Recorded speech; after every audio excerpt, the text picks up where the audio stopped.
We will implode more patriotic news. Thank you. NBA star making $15 million a year arrested for dealing pot in housing project.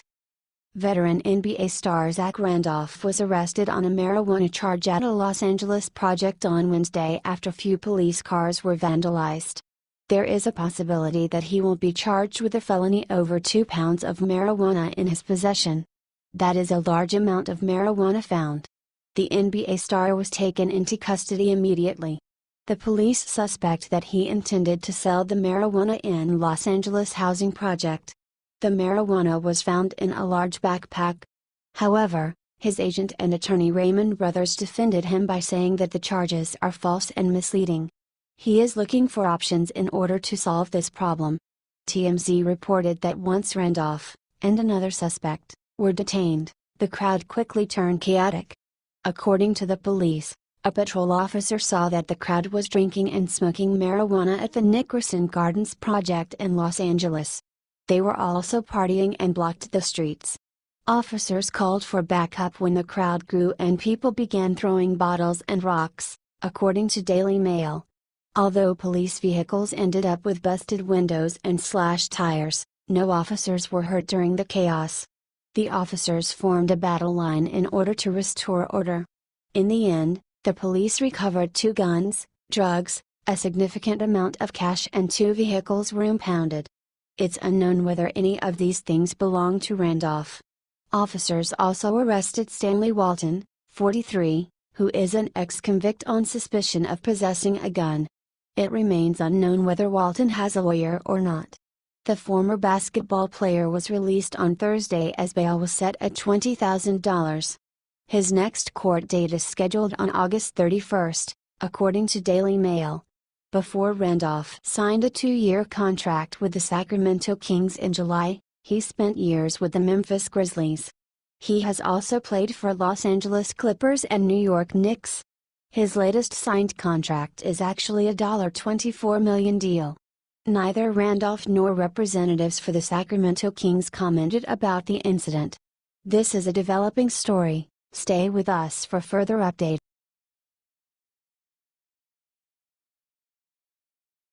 Tebow leaves ondeck circle to greet autistic fan, God rewards his kindness. One lucky fan gave Tebow the magic touch in order to help him hit a home run. The boy who has high-functioning autism had one of the greatest days in his life.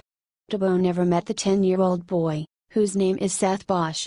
They met when Tebow was playing minor league baseball for the St. Lucie Mets at Charlotte Sports Park. This game turned into something special and Seth's mother, Ilana, captured everything on video. The 29-year-old player was taking practice swings in the on-deck circle, waiting to hit in the top of the 7th inning, as Tampa Bay Times reports. The 10-year-old boy was at the game with his parents and his sisters, and all he wanted was to meet Tebow. Not only Seth suffers from autism but also suffers from neurofibromatosis, which is a genetic disorder that causes tumors to form on nerve tissue. The young boy has a tumor behind his right eye. As a result, he can't play any sports. There was an ongoing conference on the pitching mound. When it was paused, Seth managed to stand up from his seat and go down to the backstop netting near the Mets on-deck circle. He started waving to Tebow to come over. Tebow noticed the young boy and came over. Despite the fact that a netting was between them, they shook hands. Afterward, Tebow went back to the plate and something amazing happened. He hit a 3-run homer. When Seth came back to his seat, he was crying, Ilana Bosch said. And then Tim hit the homer. I started crying, too. How does that happen? I think God brought Seth and Tim together. After the game, Tebow and Seth met again and Seth's mother took pictures of them together.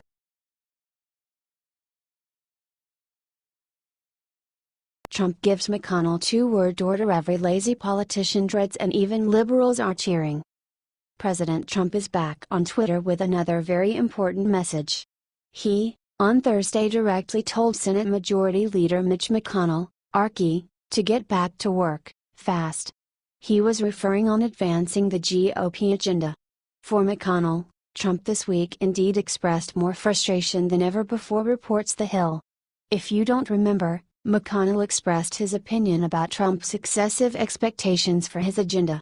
On Wednesday, Trump also spoke his mind about it. He simply asked on his Twitter account, "Senator Mitch McConnell said I had excessive expectations, but I don't think so.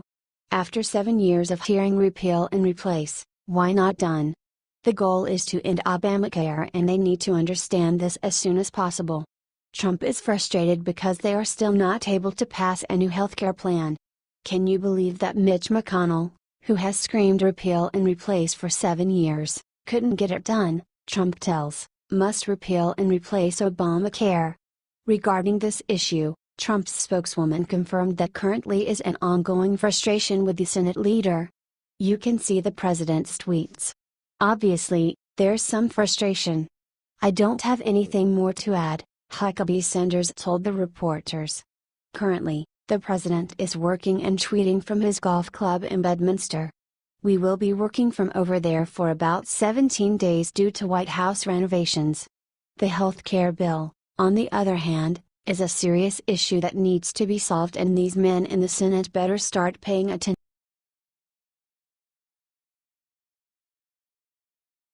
GOP congressman reveals disgraceful thing John McCain did right before he voted no on repeal. Apparently, John McCain's behavior just before voting on the Obamacare was not appropriate. The behavior that he presented moments before voting was bad and everyone needs to know about. Senator Ron Johnson of Wisconsin witnessed and told. Ron Johnson is not quite a Trump supporter, but he shares zero sympathies for John McCain, especially after the move he made. According to him, as Mad World News reports, McCain's bizarre behavior led to multiple opinion switches regarding the vote. On Chicago's Morning Answer, he said, "We did get a call from Paul Ryan, and he assured us that skinny repeal was not going to pass the House, it would have to go to conference. Again, I'm not gonna speak for John McCain, he has a brain tumor right now. That vote occurred at 1:30 in the morning, some of that might have factored in." Of course, the radio host immediately asked him about explanation. Johnson explained that McCain had told Ryan he was voting yes, only to come in and vote no. He added, "Again, I don't know exactly what we really thought, and again I don't want to speak for any senator." Johnson responded, "I really thought John McCain was going to vote yes to send that to a conference at 10:30 at night. By about 1:30, he voted no. So you have to talk to John in terms of what was on his mind." Johnson, after giving this interview, was insulted by the liberals and the mainstream media. He was talking the truth, and of course, they are against the truth. CNN's Ana Navarro, for example, instantly addressed that Johnson is not fit to say anything about McCain. "I'm disappointed I didn't more eloquently express my sympathy for what Sen. McCain is going through. I have nothing but respect for him, and the vote came at the end of a long day for everyone," he fired back. McCain, on the other hand, refused to give a comment regarding this issue. Instead, he once again went against Trump and commented on the current situation with North Korea. He said, "That kind of rhetoric, on North Korea, I'm not sure it helps. The great leaders I've seen don't threaten unless they're ready to act, and I'm not sure that President Trump is ready to act."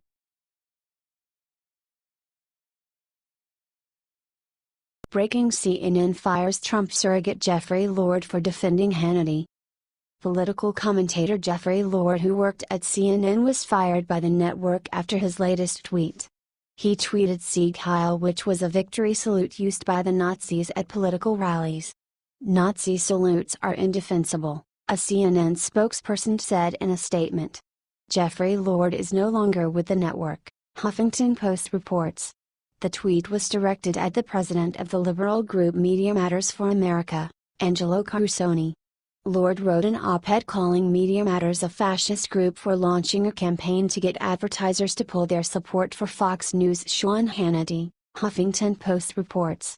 Lord found out that he was fired from the network when he was in a CNN town car on way from Harrisburg, PA to NYC, and the car immediately turned around. After he was fired, he spoke with CNN's Brian Stelter on Thursday. "I love CNN," Lord said. "I feel like they are caving to bullies here," Huffington Post reports. Lord tweeted LOL. After CNN fired him. Yash Raleigh took it to Twitter to announce that MSNBC, NBC, and Fox News confirmed they will not hire Lord. CNN hired Lord as a political commentator in 2015. He was known for his provocative support of President Donald Trump, and he once said that Trump is the Martin Luther King of healthcare. Afterward, he said that he made a comparison between Trump and King deliberately and with reason because both of them threatened to use the crisis in order to pass legislation. CNN host Anderson Cooper infamously criticized Lord in May when he argued Lord would defend Trump if he took a dump on his desk. Cooper later apologized for the comment, Huffington Post reports. "It's too bad that Jeffrey Lord was fired because of one silly tweet. However, that is CNN's loss because he proved on many occasions that he's good at his job."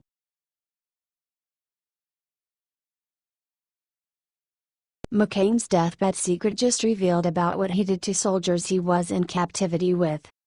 Senator John McCain remains the biggest betrayer in Washington, D.C. ever since Donald Trump became President of the United States. McCain did everything he can in order to undermine his power, which is a federal crime. McCain wants sympathy from the Americans who still believe that he is a war hero, but now it's time to reveal the truth about his time in the military.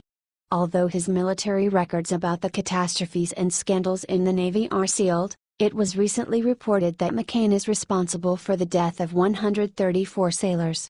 He decided to show off by doing a wet start of his plane, which resulted in hitting two planes that had 1,000-pound highly explosive bombs. However, McCain was never blamed because his father was a four-star admiral and the whole incident was buried. 3 months after the deadliest loss of life the Navy has ever seen, McCain was sent on a bombing mission over Hanoi in 1967. He was captured by the North Vietnamese, and he was a prisoner until 1973. After he was released, McCain used his story and became a Vietnam War hero, and afterward he was elected as senator. He is anything but a hero. Because of him, 134 people lost their lives. He also helped the government to hide information about other American prisoners in Vietnam who still haven't returned home.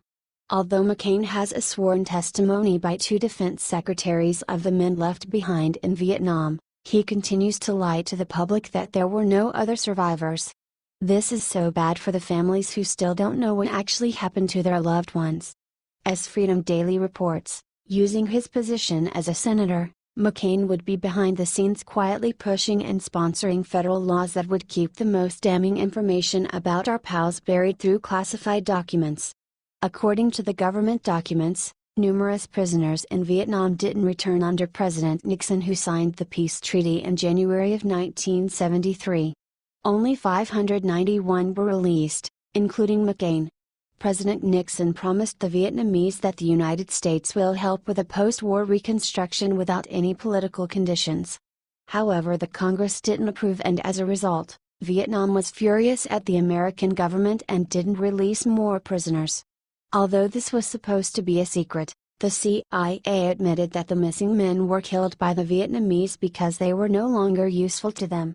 As Freedom Daily reports, after the Pentagon's PAL-MIA office was publicly shamed by internal whistleblowers that there were in fact still men in Vietnam being held as PALs, the pressure from the families and Vietnam veterans finally forced the government in 1991 to create the Senate Select Committee on PAL-MIA Affairs, to investigate these allegations. McCain was made the chairman of the board, so he gained power and he decided to put the story on the shelf. Not only he betrayed President Donald Trump in the repeal of the Obamacare, but he also betrayed his brothers in arms in Vietnam.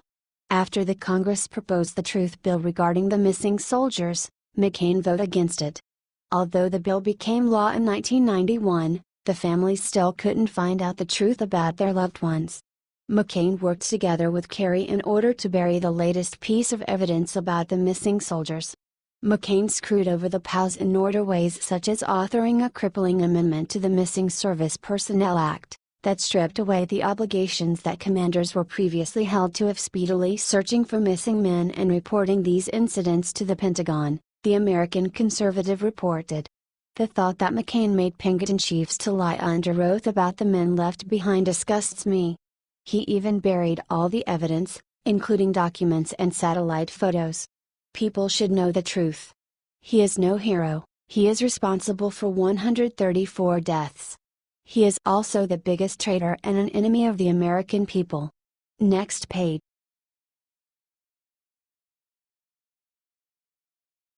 Just in Bill and Hillary Clinton caught in huge $5 billion North Korea scandal.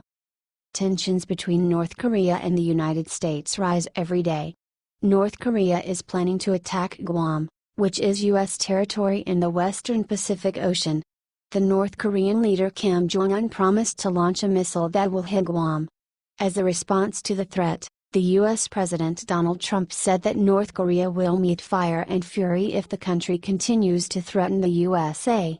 Although the whole world has their eyes on North Korea right now, only a few people know that Kim Jong-un owns missiles thanks to the Clinton family. The New York Post reported, as President Clinton prepared to confront North Korea in 1994, ex-president and self-appointed peacemaker Carter went to Pyongyang to negotiate a sellout deal, give the North Koreans 2 new nuclear reactors and $5 billion in aid if they promise to quit seeking nuclear weapons. Carter even won a Nobel Peace Prize for this deal. How ironic. The former president even celebrated his achievement. However, thanks to him, North Korea has missiles ready to attack our country. It is just a matter of time when the first missile will be launched. What was he thinking? The North Korean leader is similar with the German dictator Adolf Hitler. Kim Jong-un is also a dictator who rules his country by paranoia. If the Chamberlain's appeasement policy didn't stop Hitler from wanting for more power, why would something similar work for Kim Jong-un? However, Clinton's and Carter thought that an appeasement can change things now. The New York Post reported, in 2002, the North Koreans revealed that they had been violating the accord from day one. 4 years later, Pyongyang detonated its first nuclear missile. After it was discovered that North Korea violated the accord, something should have been done in order to stop them, but the Clintons and the Obama administration decided not to do anything. Thanks to their poor efforts, North Korea can launch a missile attack against our country. They put the population of Guam at potential risk. Everyone should know that if they launch a missile, it won't be Trump's fault, but Obama, Clinton, and Carter are to blame. Trump is doing everything he can in order to protect our country.